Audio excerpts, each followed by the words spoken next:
My name is Ariel Kalil, and I'm a professor of public policy at the University of Chicago in the United States.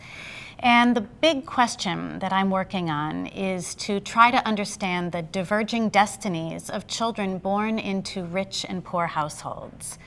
The big point that we know is that over the past 30 years, the incomes of low-income families have stayed relatively flat, whereas the incomes of rich families have increased dramatically.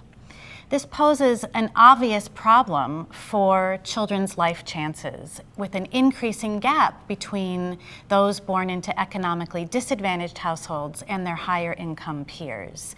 We know this because we have seen in the data that the outcomes of children in these two types of families have also diverged over this same period of time.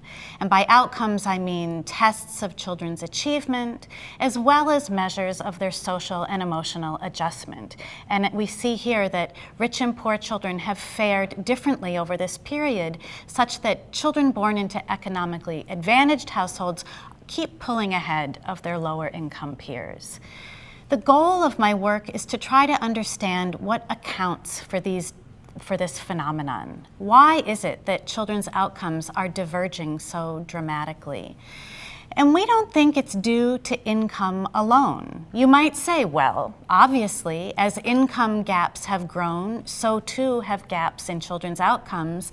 It must be that there's more money to spend on children's development in high-income houses and less money to spend on children in low-income households.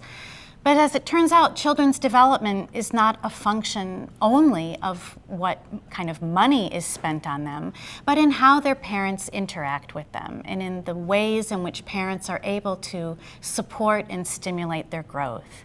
And we in our research group are especially interested in understanding how parent behavior has changed over time.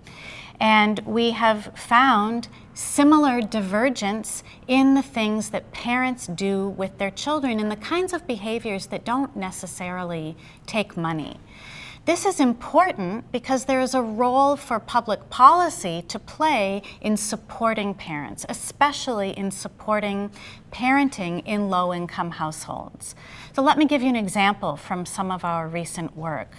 We have found that over time, parents in low-income households have been able to keep pace or have been able to catch up to their higher income peers in, for example, the amount of materials they have in the home to stimulate their children's development. For example, low-income families now have many more books in their home than they did 30 years ago.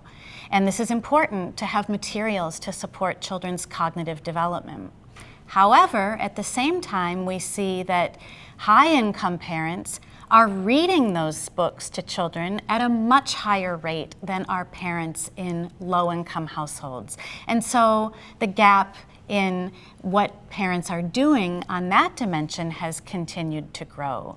And as I mentioned, this is important for public policy because we could imagine programs that not only get materials into the hands of low-income parents, but help support parents in effectively using those materials.